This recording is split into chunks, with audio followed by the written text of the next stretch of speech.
नमस्कार, आप जुड़ चुके हैं खबर 24 आवर के साथ और इस वक्त मेरे साथ वो शख्स मौजूद हैं। जी हाँ, जो 23 वर्षों से लगभग टैरो कार्ड रीडिंग और रेकी हीलिंग का कार्य कर रही है और लोगों को जो है यहाँ पर एक सुकून, एक प्लेजर यहाँ पर दे रही है, उनकी मदद कर रही है। मैम काफी प्रसिद्ध है हमारे साथ आचार्य वर्षा जी। आज उनसे जानते हैं आखिर वो एक टैरो कार्ड रीडर ही क्यों बनी। टैरो रीडर या इस काम में आने के पीछे मेरा एक ही पर्पस था कि मैं लोगों को सच्ची राह दिखाना चाहती थी। रीजन ये रहा कि मेरी लाइफ में किसी इंसिडेंट की वजह से मैं बहुत सारे टैरो रीडर्स, ज्योतिष, हीलर सबके पास गई थी पर मुझे ये देखने में मिला, अधिकतर जगह ये एक्सपीरियंस मिला कि लोग इस काम में सिर्फ बेवकूफ बना रहे हैं, डर दिखाकर बेवकूफ बना रहे हैं, अपना बिजनेस चला रहे हैं। तो तब जाके मेरे मन में ये ख्याल आया कि मुझे ये करना है और मुझे लोगों को सही राह दिखानी है। उसकी वजह से मैं टैरो रीडिंग के क्षेत्र में आई। ठीक है मैम, काफी प्रसिद्ध है। अगर बात करें मैम की चैनल्स में भी इंटरव्यूज मैम के आए दिन देखते रहते हैं हम लोग। तो मैम जानना चाहेंगे दिन की शुरुआत आखिर कैसे हुई है आपकी? दिन की शुरुआत सबसे पहले मैं जैसे ही मेरी नींद खुलती है मैं फ्रेश होने के बाद सबसे पहले मेडिटेशन करती हूँ। उसके बाद मैं अपने दिन भर का स्केड्यूल फिक्स करती हूँ, जो कि मैं ऑलरेडी रात को कर चुकी होती हूँ। क्योंकि मुझे ना बहुत ही कूल एंड काम लाइफ पसंद है, बहुत बैलेंस्ड लाइफ पसंद है। तो मुझे ना अपनी लाइफ में बिल्कुल भी ऐसे हौच पौच नहीं चाहिए होता कि किसी तरीके से बहुत हौच पौच हो रहा हो, बहुत स्ट्रेस हो रहा हो मुझे।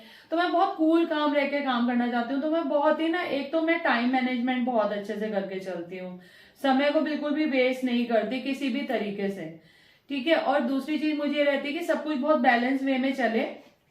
टाइम पंक्चुअल होने की वजह से मेरा सब कुछ ऑलरेडी बहुत बैलेंस वे में चलता है और मुझे ये पता होता है कि मुझे किस वक्त क्या करना और कितनी देर के लिए करना है। तो मैं पूरा अपने दिन का स्केड्यूल फिक्स करती हूँ सुबह उठ के कि आज मुझे किस किस से मिलना है और क्या क्या काम करने हैं। देखिए, आधुनिक दौर में वैसे मैं बता दूं, जो टैरो कार्ड रीडिंग की शुरुआत हुई थी वो इटली देश से हुई थी, जिसके बाद भारत में भी इसका प्रचलन देखने को मिलता है।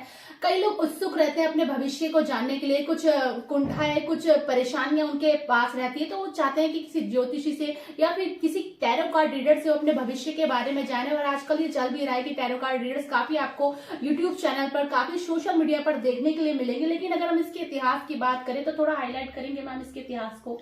हाँ, आपने बिल्कुल सही कहा कि इटली से इसकी शुरुआत हुई थी लगभग 1430 में।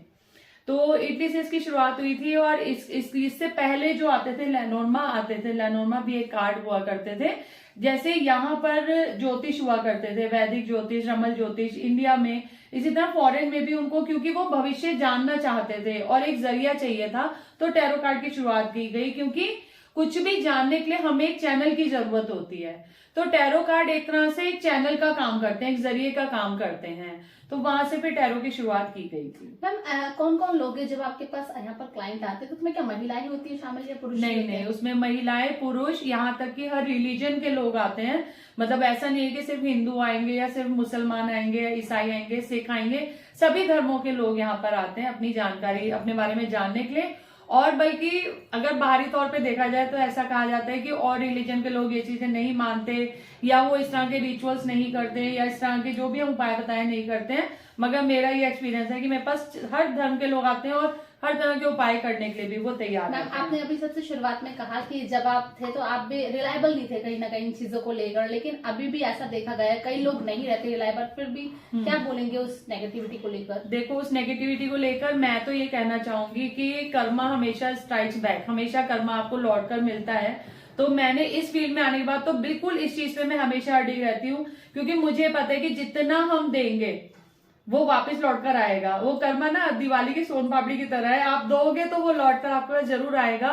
तो इसमें अच्छे से अच्छा, बहुत प्योर हार्टेड होकर, ऑनेस्ट होकर अगर आप कर रहे हो तो ही आप ग्रो कर सकते हो। अदरवाइज बहुत सारे लोग मार्केट में आते हैं, 2-4 महीने 2-4 साल काम करते हैं और फिर भाग जाते हैं, गायब हो जाते हैं, क्योंकि उनका काम इसी वजह से चल नहीं पाता, क्योंकि वो नेगेटिव वे में यानी कि ऑनेस्ट नहीं होकर वो काम कर रहे होते हैं। तो इसमें ऑनेस्टी और प्योर होना बहुत ज्यादा जरूरी है। मैम, मुख्य ऐसे क्या कुछ कारण है कि लोग टैरो कार्ड रीडिंग की ओर आजकल आकर्षित होते हैं तांत्रिकों से ज्यादा?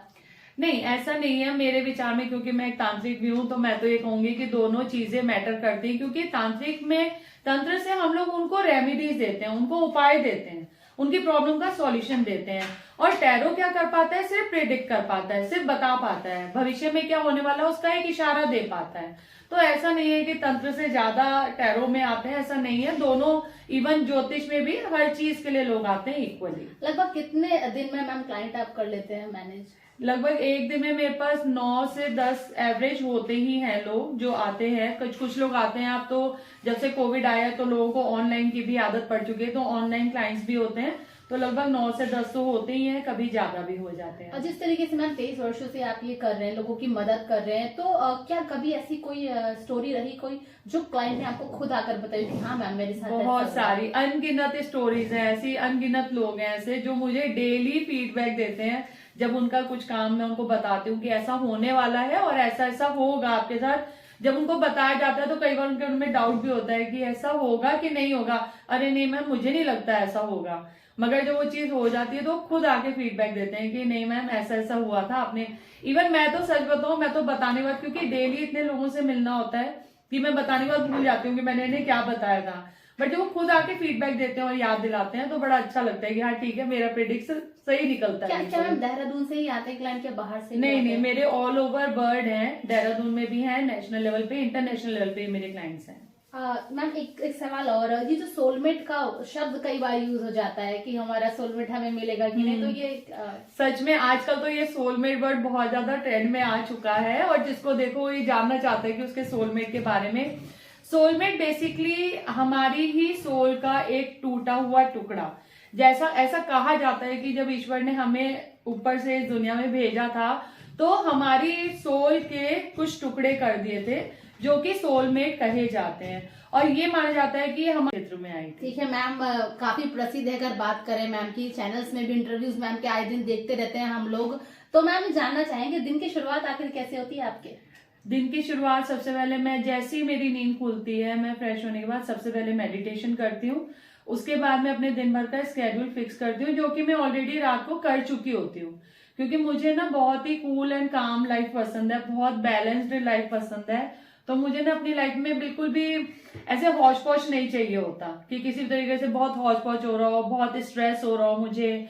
तो मैं बहुत कूल काम रह के काम करना चाहती हूँ। तो मैं बहुत ही ना, एक तो मैं टाइम मैनेजमेंट बहुत अच्छे से करके चलती हूँ, समय को बिल्कुल भी वेस्ट नहीं करती किसी भी तरीके से, ठीक है। और दूसरी चीज मुझे रहती है कि सब कुछ बहुत बैलेंस वे में चले। टाइम पंक्चुअल होने की वजह से मेरा सब कुछ ऑलरेडी बहुत बैलेंस वे में चलता है और मुझे पता होता है कि मुझे किस वक्त क्या करना है और कितनी देर के लिए करना है। तो मैं पूरा अपने दिन का स्केड्यूल फिक्स करती हूँ सुबह उठ के कि आज मुझे किस किस से मिलना है और क्या क्या काम करने हैं। देखिए, आधुनिक दौर में वैसे मैं बता दूं, जो टैरो कार्ड रीडिंग की शुरुआत हुई थी वो इटली देश से हुई थी, जिसके बाद भारत में भी इसका प्रचलन देखने को मिलता है। कई लोग उत्सुक रहते हैं अपने भविष्य को जानने के लिए, कुछ कुंठाएं, कुछ परेशानियां उनके पास रहती है, तो वो चाहते हैं कि किसी ज्योतिषी से या फिर किसी टैरो कार्ड रीडर से वो अपने भविष्य के बारे में जाने। और आजकल ये चल भी रहा है कि टैरो कार्ड रीडर्स काफी आपको यूट्यूब चैनल पर, काफी सोशल मीडिया पर देखने के लिए मिलेंगे। लेकिन अगर हम इसके इतिहास की बात करें तो थोड़ा हाईलाइट करेंगे मैम इसके इतिहास को? हाँ, आपने बिल्कुल सही कहा कि इटली से इसकी शुरुआत हुई थी लगभग 1430 में। तो इटली से इसकी शुरुआत हुई थी और इससे पहले जो आते थे लेनोर्मा आते थे। लेनोर्मा भी एक कार्ड हुआ करते थे। जैसे यहाँ पर ज्योतिष हुआ करते थे, वैदिक ज्योतिष, रमल ज्योतिष इंडिया में, इसी तरह फॉरेन में भी उनको, क्योंकि वो भविष्य जानना चाहते थे और एक जरिया चाहिए था, तो टैरो कार्ड की शुरुआत की गई। क्योंकि कुछ भी जानने के लिए हमें एक चैनल की जरूरत होती है, तो टैरो कार्ड एक तरह से एक चैनल का काम करते हैं, एक जरिए का काम करते हैं। तो वहां से फिर टैरो की शुरुआत की गई थी। मैम, कौन कौन लोग हैं जब आपके पास यहाँ पर क्लाइंट आते हैं, तो उसमें क्या महिलाएं होती है शामिल या पुरुष? नहीं, उसमें महिलाएं, पुरुष, यहाँ तक कि हर रिलीजन के लोग आते हैं। मतलब ऐसा नहीं है कि सिर्फ हिंदू आएंगे या सिर्फ मुसलमान आएंगे या ईसाई आएंगे, सिख आएंगे, सभी धर्मों के लोग यहाँ पर आते हैं अपनी जानकारी अपने बारे में जानने के लिए। और बल्कि अगर बाहरी तौर पे देखा जाए तो ऐसा कहा जाता है कि और रिलीजन के लोग ये चीजें नहीं मानते या वो इस तरह के रिचुअल्स नहीं करते या इस तरह के जो भी हम उपाय बताए नहीं करते हैं। मगर मेरा ये एक्सपीरियंस है कि मेरे पास हर धर्म के लोग आते हैं और हर तरह के उपाय करने के लिए भी वो तैयार हैं। आपने अभी सबसे शुरुआत में कहा कि जब आप थे तो आप भी रिलायबल नहीं थे कहीं ना कहीं इन चीजों को लेकर, लेकिन अभी भी ऐसा देखा गया है कई लोग नहीं रहते रिलायबल, फिर भी क्या बोलेंगे उस नेगेटिविटी को लेकर? देखो, उस नेगेटिविटी को लेकर मैं तो ये कहना चाहूंगी कि कर्मा हमेशा स्ट्राइक्स बैक, हमेशा कर्मा आपको लौट कर मिलता है। तो मैंने इस फील्ड में आने के बाद तो बिल्कुल इस चीज पे मैं हमेशा अडिग रहती हूँ, क्योंकि मुझे पता है कि जितना हम देंगे वो वापस लौट कर आएगा। वो कर्मा ना दिवाली की सोन पापड़ी की तरह है, आप दोगे तो वो लौट कर आपके पास जरूर आएगा। तो इसमें अच्छे से अच्छा बहुत प्योर हार्टेड होकर, ऑनेस्ट होकर अगर आप कर रहे हो तो ही आप ग्रो कर सकते हो। अदरवाइज बहुत सारे लोग मार्केट में आते हैं, 2-4 महीने 2-4 साल काम करते हैं और फिर भाग जाते हैं, गायब हो जाते हैं, क्योंकि उनका काम इसी वजह से चल नहीं पाता, क्योंकि वो नेगेटिव वे में यानी कि ऑनेस्ट नहीं होकर वो काम कर रहे होते हैं। तो इसमें ऑनेस्टी और प्योर होना बहुत ज्यादा जरूरी है। मैम मुख्य ऐसे क्या कुछ कारण है कि लोग टैरो कार्ड रीडिंग की ओर आजकल आकर्षित होते हैं तांत्रिकों से ज्यादा? नहीं, ऐसा नहीं है मेरे विचार में, क्योंकि मैं एक तांत्रिक भी हूँ, तो मैं तो ये कहूंगी कि दोनों चीजें मैटर करती हैं। क्योंकि तांत्रिक में, तंत्र से हम लोग उनको रेमेडीज देते हैं, उनको उपाय देते हैं, उनकी प्रॉब्लम का सॉल्यूशन देते हैं। और टैरो क्या कर पाता है? सिर्फ प्रेडिक्ट कर पाता है, सिर्फ बता पाता है भविष्य में क्या होने वाला है, उसका एक इशारा दे पाता है। तो ऐसा नहीं है कि तंत्र से ज्यादा टैरो में आते हैं, ऐसा नहीं है। दोनों, इवन ज्योतिष में भी हर चीज के लिए लोग आते हैं इक्वली। लगभग कितने दिन में मैम क्लाइंट आप कर लेते हैं मैनेज? लगभग एक दिन में मेरे पास 9 से 10 एवरेज होते ही हैं लोग जो आते हैं। कुछ लोग आते हैं, अब तो जब से कोविड आया है तो लोगों को ऑनलाइन की भी आदत पड़ चुकी है, तो ऑनलाइन क्लाइंट्स भी होते हैं।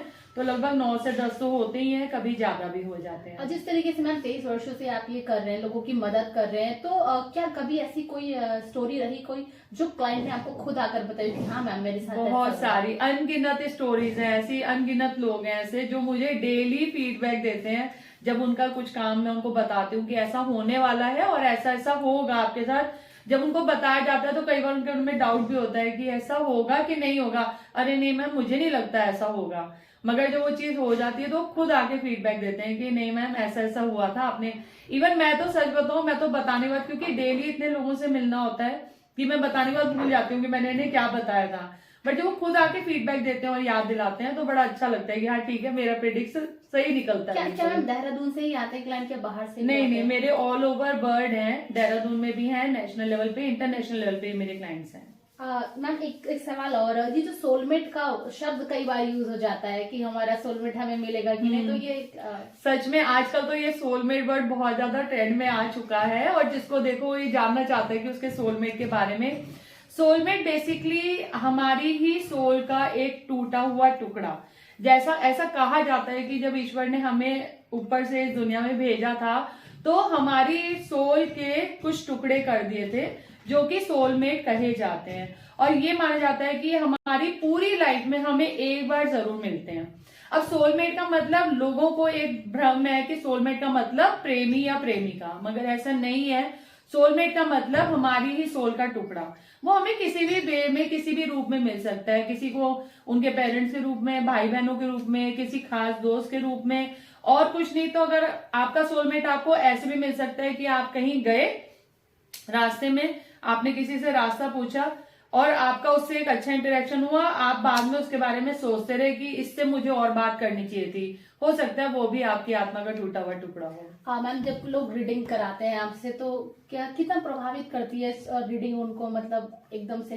देखिए, इतने सारे लोग आते हैं तो प्रभावित तो होते ही होंगे। और मैं जब इतने सालों से काम कर रही हूँ तो टचवुड मेरे पास आज की डेट में वो लोग भी आज भी आते हैं जो लोग कभी 20-21 साल पहले मुझसे जुड़े थे, वो आज भी मेरे पास आते हैं और बिना मुझसे सजेशन लिए, बिना गाइडेंस लिए वो लोग कोई काम नहीं करते। तो हाँ, प्रभावित तो करते ही हैं। अक्सर देखा गया है ज्यादातर महिलाएं ही होती है टैरो कार्ड रीडर, ऐसा क्यों? नहीं, मेल्स भी हैं।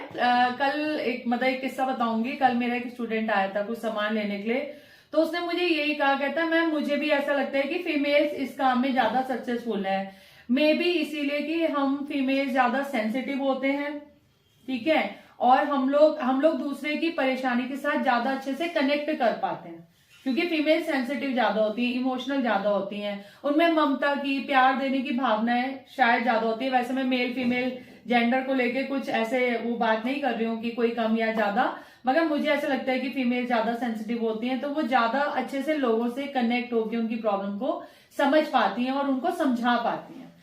मैम, अब तक अपनी इस विद्या से कितने लोगों को आप लाभ पहुंचा चुके हैं? अनगिनत, मेरे पास काउंटिंग ही नहीं है, अनगिनत, कि मैं बहुत सारे लोगों को ये सिखा भी चुकी हूँ और बहुत सारे लोगों को मैं इससे फायदा भी हर दिन लोग बढ़ रहे हैं, हर दिन दे रही हूँ, तो अनगिनत कोई कम नहीं। मैम जब हम टैरो कार्ड रीडिंग करते हैं तो मुख्य किन किन बातों का हमें ध्यान रखना चाहिए कि ये चीजें ना हो टैरो कार्ड रीडिंग के दौरान? देखो, एक तो सबसे पहली बात कि जब हम लोग रीडिंग करते हैं तो सबसे पहले पीसफुल माहौल होना चाहिए, माहौल पीसफुल होना चाहिए। दूसरी चीज कि हमारा उस वक्त स्टेट ऑफ माइंड बहुत बैलेंस होना चाहिए। इन केस मेरी तबीयत खराब है या मैं किसी वजह से कुछ टेंशन में हूँ, किसी परेशानी में हूँ, तो मैं अच्छी रीडिंग नहीं कर सकती। उस वक्त हम लोगों को मना कर देते हैं। कभी ऐसा होता है हम ट्रेवल करके आए हैं, थके हुए हैं, लोगों का कॉल आ जाता है, मैम प्लीज रीडिंग कर दो, तो उस वक्त उनको मना भी करना पड़ता है कि नहीं आज नहीं, कल हो पाएगा, क्योंकि आज मैं थकी हुई हूँ या आज मेरी तबीयत खराब है या मेरे घर में कोई टेंशन हो गया है। तो ये बहुत जरूरी है। दूसरी चीज, रीडिंग देते वक्त हमें इस चीज का ध्यान रखना होता है कि हमें अगर इनकेस उनके लिए कुछ नेगेटिव आ रहा है तो हम उनको बहुत ही डायरेक्टली और क्लियरली ना बोलें, क्योंकि लोग डर जाते हैं, डर भी जाते हैं कहीं ना कहीं, फिर उनकी वाइब्स भी नेगेटिव होने लगती है उस काम को लेकर। तो हमें वो भी नहीं करना होता। हमें उन जो बात डराने वाली है उसको भी इस तरह से घुमाकर बहुत सधे हुए शब्दों में उनको बताना होता है ताकि वो घबरा ना जाए। लगभग एक रीडिंग में कितना समय